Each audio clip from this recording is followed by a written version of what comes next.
Passer à autre chose, Catherine, on va passer au sport avec Sacha Nokovic. Et alors aujourd'hui, Sacha, vous nous conseillez le documentaire Napoli qui est disponible sur la chaîne YouTube de Loris Giuliano. Alors attention Catherine Barma, après avoir vu ce film, vous aurez envie de bronzer à demi nu sur des rochers méditerranéens. Calmez-vous, Sacha. Peut-être même manger de la pizza et voir des compiles de Maradona. Ah, vous le dis, hein. Sûrement. C'est une ode, je le savais, je le sentais. 1h15 d'ode à Naples, une déclaration d'amour du réalisateur Signore Giuliano.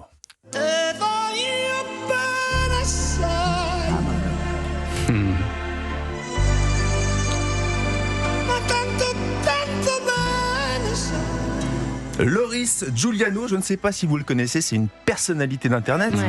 Il est connu pour ses micro-trottoirs YouTubeur, en costume ouais. cravate, youtubeur, mais aussi pour le programme En balade, vous savez, en voiture, il interviewe Ouais. de façon décalée des personnalités comme Alain Chabat, Adèle Exarchopoulos, Pierre Ninet.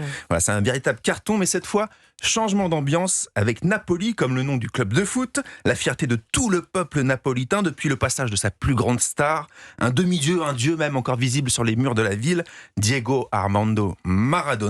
C'est lui qui a offert les 2 premiers titres de champion d'Italie en 87 et 90. Et pour la première fois, Naples n'était plus résumé à la camorra, à la mafia, à la violence, à la drogue. Les gens du Nord ne les appelaient plus les terroni, les bouseux. Écoutez les oncles de Loris Giuliano le résumer en quelques mots. Maradona a changé une partie de la vie de Naples.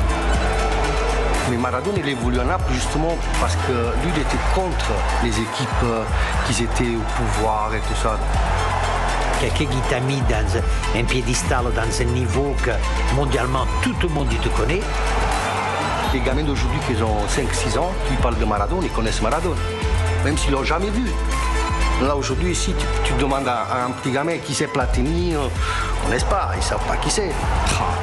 Et alors tout au long du documentaire, comme ça, Loris Giuliano, il parle de l'histoire du club de foot de Naples, c'est ça l'idée ? On va dire que c'est le point de départ surtout, C'est parce le point qu'en de départ. 2023, le club regagne 33 ans après le dernier titre, le Scudetto d'Italie. Il part à Naples, il commence à filmer tout, mais en réalité, ce qu'il veut montrer, c'est son histoire personnelle, celle d'un fils d'immigré. Lui, il est né à Montpellier, Loris Giuliano, mais il allait en vacances l'été à Naples, la ville de son père, de ses grands-parents, et il a compris que ça lui ressemblait beaucoup plus. C'est un bordel harmonieux, comme il dit, qui flirte parfois avec l'illégalité, comme il le fait lui parfois dans ses vidéos d'ailleurs. Et dans ce docu, il livre des images d'une beauté incroyable, des témoignages drôles et extrêmement touchants, notamment de personnes âgées qui sont extrêmement fières de leur ville. Ouais. Et quand on voit Loris Giuliano pleurer à la fin en tribune du stade Maradona, on comprend que c'est pas seulement l'émotion du foot qui le subjugue.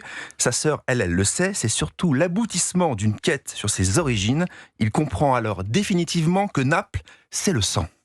C'est sûr qu'il est venu combler un manque. On recherche tous d'où on vient, qui on est,